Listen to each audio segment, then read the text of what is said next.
Hi friends, இன்றைக்கி ஒரு சூப்பரான ரெசிபி தான் பார்க்க போகிறோம். உருளைக்கிழங்கு குருமா. வாங்க எப்படி செய்கிறதுன்னு பார்க்கலாம். உருளைக்கிழங்கை இது மாதிரி கட் பண்ணி குக்கரில் போட்டு கொஞ்சமாக உப்பு சேர்த்து ஒரு விசில் விட்டு எடுத்துக்கலாங்க. இப்போ இதை தோல் உரித்து எடுத்துக்கலாம். இப்போ குருமாக்காக அரைச்சி எடுத்துக்கலாம். என்னென்ன போடுறதுன்னு பார்க்கலாங்க. ஒரு கப்பு தேங்காய் துருவல், 4 சின்ன வெங்காயம், ஒரு துண்டு இஞ்சி, 2 பல் பூண்டு, ஒரு வரமிளகாய்.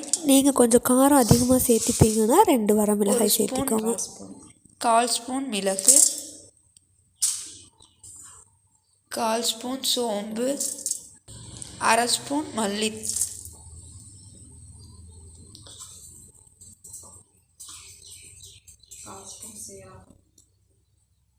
1/4 ஸ்பூன் சீரகம்,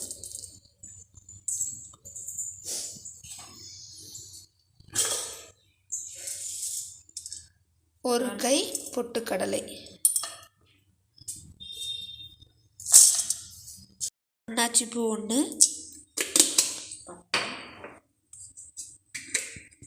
பட்டை கொஞ்சமாக,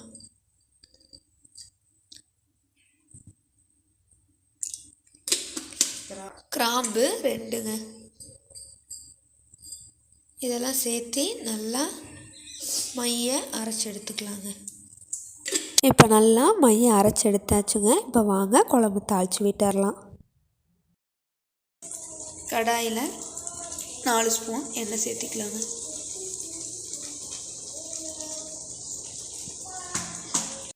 எண்ணெய் காஞ்சதும் கடுகு உளுந்து சேர்த்துக்கலாங்க. கடுகு உளுந்து பொரிஞ்சதும் சோம்புங்க. அடுத்து கடலைப்பருப்பு 1/4 டீஸ்பூன், கருவேப்பிலை, அடுத்து 1 கப்பு சின்ன வெங்காயங்க. நல்லா வெங்காயத்தை வதக்கி வச்சுட்டு பச்சை மிளகாய் 2 சேர்த்திக்கலாங்க. எங்கள் பச்சை மிளகாய் கொஞ்சம் பழுத்துருச்சு, நீங்கள் பச்சை மிளகாய் சேர்த்துக்கோங்க.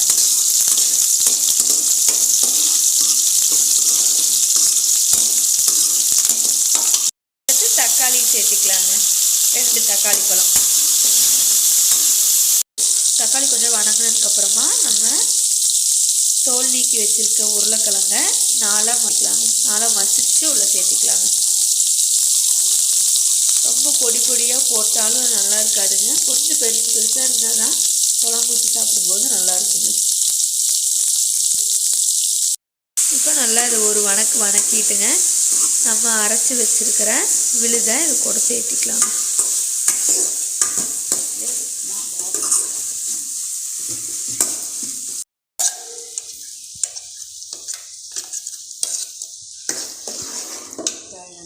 குழம்புக்கு தேவையான அளவு தண்ணி சேர்த்து நல்லா குழம்ப கொதிக்க விட்டுக்கலாங்க. இப்போ உப்பு சேர்த்து நல்லா கொதிக்க விடலாங்க. உருளைக்கிழங்குல ஆல்ரெடி நம்ம சேர்த்திருக்கோம், அதனால் தேவையான அளவு பார்த்து சேர்த்திக்கோங்க. குழம்பு இப்போ நல்லா கொதிச்சு வந்துருச்சுங்க, கெட்டியாகி. இப்போ நம்ம ஆஃப் பண்ணிக்கலாம் அடுப்பை. மல்லித்தலை இருந்தால் மல்லித்தலையை தூவி குழம்பை ஆஃப் பண்ணிடுங்க. வாங்க இப்போ பரிமாறிடலாம். இந்த குழம்பு பார்த்திங்கன்னா இட்லிக்கும் நல்லாயிருக்கும், தோசைக்கும் நல்லாயிருக்கும், இதை விட உப்புமாவுக்கு நல்லா சூப்பராகவே இருக்குங்க. இன்றைக்கி எங்கள் வீட்டில் பார்த்திங்கன்னா இட்லியும் உப்புமாவும் செஞ்சுருக்கோங்க. உப்புமா பிடிக்காதவங்க கூட இந்த குழம்பு இருந்துச்சுன்னா கண்டிப்பாக உப்புமாவை சாப்பிடுவாங்க. எனக்கே உப்புமா பிடிக்காது, ஆனால் இந்த குழம்பு கூட சேர்த்து சாப்பிடும்போது அவ்வளோ டேஸ்ட்டாக இருக்குங்க. கண்டிப்பாக ட்ரை பண்ணி பாருங்கள். எப்படி இருந்துச்சுன்னு கமெண்ட்டில் சொல்லுங்கள். சேனலை மறக்காமல் சப்ஸ்கிரைப் பண்ணிடுங்க.